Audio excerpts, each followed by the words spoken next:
Assalamualaikum warahmatullahi wabarakatuh. Perkenalkan, nama saya Dodi Bagas Saputra dengan NIM 2510703115.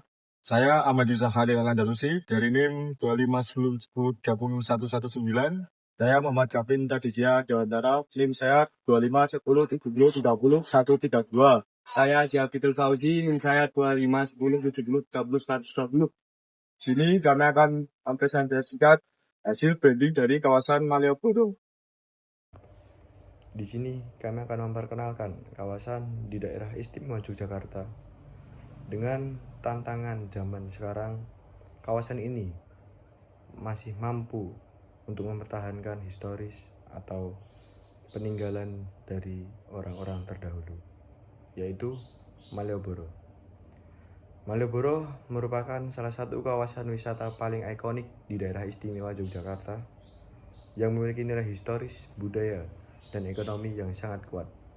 Kawasan ini terletak di pusat kota Yogyakarta dan menjadi bagian dari sumbu filosofis yang menghubungkan Tugu Palputih, Keraton Yogyakarta, Panggung Krapyak, dan Pantai Selatan. Keberadaan Malioboro tidak hanya berfungsi sebagai pusat aktivitas perdagangan dan pariwisata, tetapi juga merepresentasikan identitas budaya masyarakat Yogyakarta yang menjunjung tinggi nilai tradisi, keramahan, dan kearifan lokal. Tujuan kami ada 3. Yang pertama, bersaing di nasional atau internasional dengan peningkatan fasilitas dan pengelolaan secara profesional.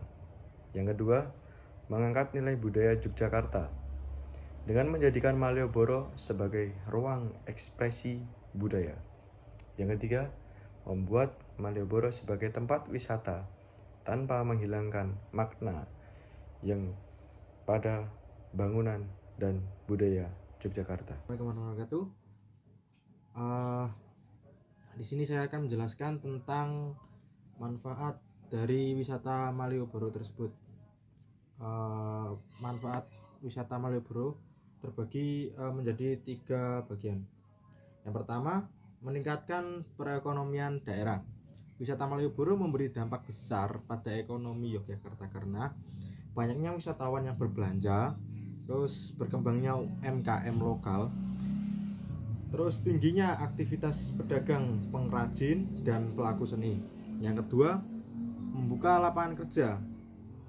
Malioboro menciptakan banyak pekerjaan seperti pedagang kaki lima, pengrajin batik, pemandu wisata, pengemudi becak dan andong. Yang terakhir, pekerja toko dan kuliner. Lanjut yang ketiga, melestarikan budaya lokal. Di Malioboro, budaya Jawa dipertahankan melalui seni pertunjukan jalanan, kerajinan tradisional, kuliner khas Yogyakarta, interaksi sosial yang mencerminkan keramahan masyarakat Yogyakarta. Lanjut yang keempat, menjadi ruang rekreasi publik. Malioboro bermanfaat sebagai tempat jalan-jalan santai, berfoto, menikmati suasana kota, bersantai di area pedestrian. Lanjut yang kelima, meningkatkan citra dan pariwisata Yogyakarta. Keberadaan Malioboro memperkuat identitas Yogyakarta sebagai kota budaya, kota wisata, dan kota ramah untuk turis lokal maupun mancanegara. Yang keenam, terakhir. Yang keenam, mendukung ekonomi kreatif. Malioboro menjadi panggung bagi seniman jalanan, pembuat kerajinan, musisi, dan komunitas kreatif. Oleh karena hal itu, ini membuat kreativitas lokal semakin dikenal luas oleh kalangan manapun. Untuk nilai budaya yang sangat kuat, yaitu untuk area ini dekat dengan Keraton Yogyakarta, Tugu Jogja, dan aktivitas seni budayanya seperti jalanan untuk batik-batik dan kerajinan. Dan untuk aksesnya sangat tinggi karena mudah dijangkau, dia dekat dengan stasiun Tugu, pusat perkotaan di tengahnya. Ada juga untuk kelemahannya, penataan pedagangnya ya. belum sepenuhnya optimal. Masalah kebersihan dan sampah itu masih tercemar karena lingkungannya satu banyak kotoran-kotoran hewan ya.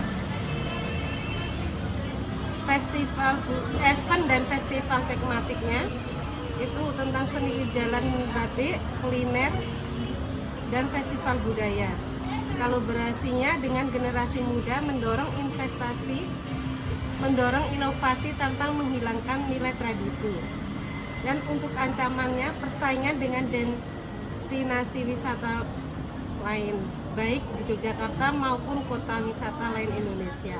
Perubahan tren wisatawan cenderung mencari pengalaman baru dan destinasi alternatif. Berikut analisis SWOT kawasan Malioboro Yogyakarta yang bisa digunakan untuk tugas akademik, perencanaan pariwisata maupun pengembangan branding daerah. Yang pertama, ikon wisata nasional. Malioboro merupakan simbol pariwisata Yogyakarta yang dikenal sudah luas, baik oleh wisatawan domestik maupun mancanegara. Kedua, nilai budaya yang kuat, dekat dengan Keraton Yogyakarta, Tugu Jogja, dan dan aktivitas seni budaya dalam kurung musik jalanan, batik, dan kerajinan. Yang tiga, aksesibilitas tinggi, mudah dijangkau dari stasiun Tugu, pusat kota, serta terhubung dengan berbagai moda transportasi. Yang keempat, pusat ekonomi kreatif dan UMKM, banyak pedagang batik, oleh-oleh, kerajinan tangan, serta kuliner khas Jogja.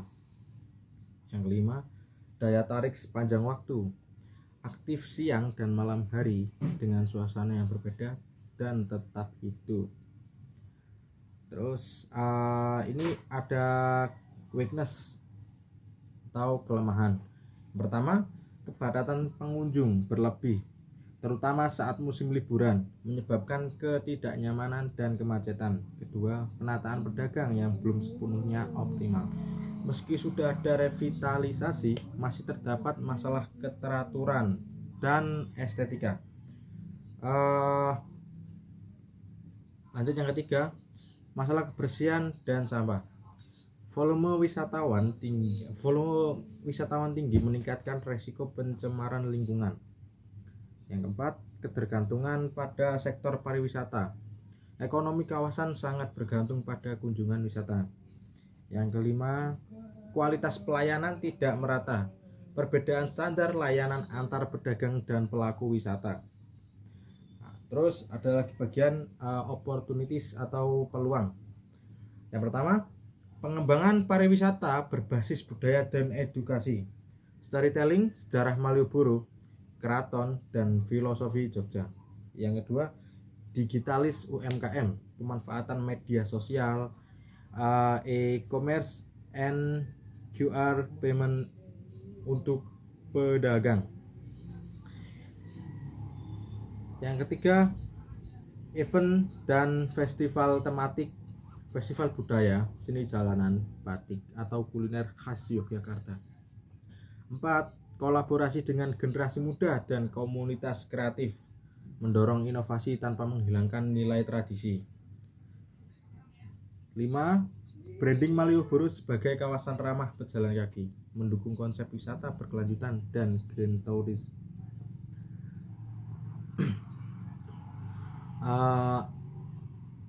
Ada threats, yaitu ancaman. Pertama, persaingan dengan destinasi wisata lain, baik di Yogyakarta maupun kota wisata lain di Indonesia.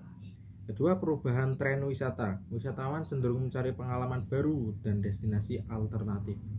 Yang ketiga, overkomersialisasi, berpotensi mengikis nilai budaya dan kearifan lokal. Terus yang keempat, krisis global, pandemi, ekonomi dapat menurunkan jumlah wisatawan secara drastis. Yang kelima, kerusakan lingkungan dan sosial. Jika pengelolaan tidak berkelanjutan, dapat menurunkan citra kawasan. Oke, itu sekian penjelasan tentang SWOT dari saya. Terima kasih. Melanjutkan manfaat dan analisis SWOT pada Malioboro. Di sini ada pun keunikan Malioboro hingga visi misinya. Yang pertama, keunikan pada Malioboro, yaitu pertama, Malioboro berada dalam satu garis imajiner yang menghubungkan Tugu, Keraton Jogja, dan Panggung Krapyak. Yang kedua, bangunan berarsitektur kolonial seperti Benteng Vredenburg dan gedung-gedung tua di sekitar Malioboro, berpadu harmonis dengan nilai-nilai budaya Jawa yang ada. Kemudian yang ketiga, adanya Malioboro memiliki daya tarik siang dan pada malam hari. Pada siang hari, wisatawan dapat berbelanja dan menikmati suasana kota, sementara malam hari menawarkan kuliner lesehan dan hiburan jalanan. Kemudian ada pun visi misi dari Malioboro itu sendiri. Yang pertama, visi yaitu menjadikan kawasan Malioboro sebagai ikon pariwisata budaya Yogyakarta yang berkelanjutan, tidak hanya berkelanjutan tetapi juga berkarakter lokal dan berdaya saing dengan tetap menjunjung tinggi nilai-nilai tradisi, sejarah, hingga kearifan lokal yang ada. Kemudian misi pada Malioboro itu sendiri yaitu pertama, melestarikan nilai budaya dan tradisi lokal, yaitu menjaga dan mengembangkan unsur budaya Jawa dalam aktivitas kawasan di Malioboro seperti seni, pertunjukan, batik, kemudian kerajinan tradisional, bahasa, dan tata nilai masyarakat di Yogyakarta. Kemudian yang kedua, ada mengintegrasikan budaya dalam pengelolaan kawasan, yaitu mengimplementasikan nilai-nilai budaya lokal dalam penataan ruang, desain kawasan, aturan berjualan, hingga pelayanan wisata di Malioboro. Kemudian yang ketiga, ada mengembangkan pariwisata budaya yang berkelanjutan, yaitu menyeimbangkan aspek ekonomi, sosial, dan lingkungan agar perkembangan pariwisata tidak menggerus nilai budaya dan identitas lokal. Di sini saya akan menjelaskan tentang inti pesan kawasan Malioboro.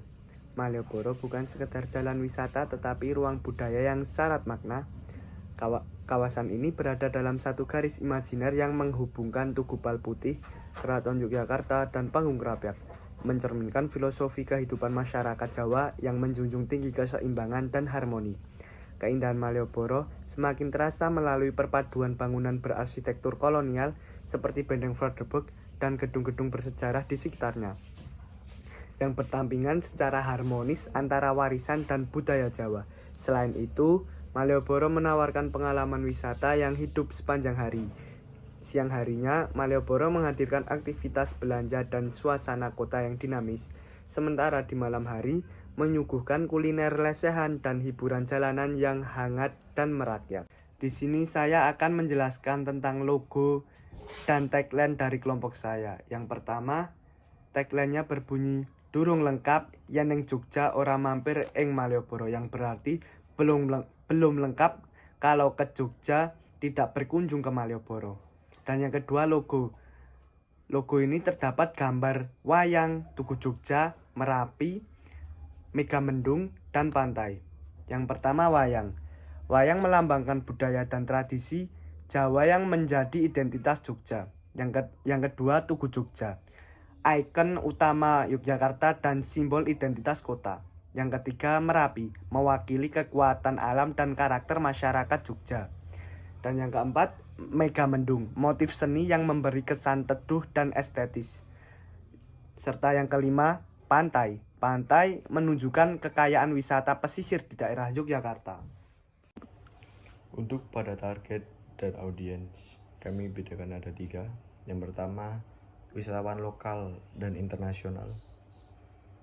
Wisatawan domestik dan mancanegara yang mencari pengalaman wisata budaya, sejarah, dan kehidupan kota khas Yogyakarta. Yang kedua, ada pelaku bisnis. Pelaku bisnis menjadi target strategis dalam pengembangan kawasan Malioboro, khususnya pelaku UMKM, investor pariwisata, industri kreatif, dan sektor perhotelan. Audiens ini diarahkan untuk melihat Malioboro sebagai kawasan dengan potensi ekonomi tinggi, arus wisatawan yang stabil, serta citra brand yang sangat kuat. Yang ketiga, ada komunitas budaya dan pecinta sejarah. Komunitas budaya, seniman, akademisi, serta pecinta sejarah menjadi audiens penting dalam menjaga autentisitas Malioboro. Kawasan Malioboro diposisikan sebagai ruang ekspresi, edukasi, dan pelestarian budaya serta sejarah Yogyakarta yang terbuka terhadap kegiatan seni, diskusi, budaya, pameran, dan event sejarah. Untuk yang selanjutnya terkait merchandise, mungkin kami akan ada bentuk fisik dari merchandise, yaitu ada gantungan kunci ataupun sendal dari produk UMKM di kota Yogyakarta. Mungkin cukup sekian tentang branding kawasan di Malioboro. Kami tunggu kedatangan kalian karena setiap sudut di Jogja mengandung historis dan kenangan yang berbeda. Assalamualaikum warahmatullahi wabarakatuh.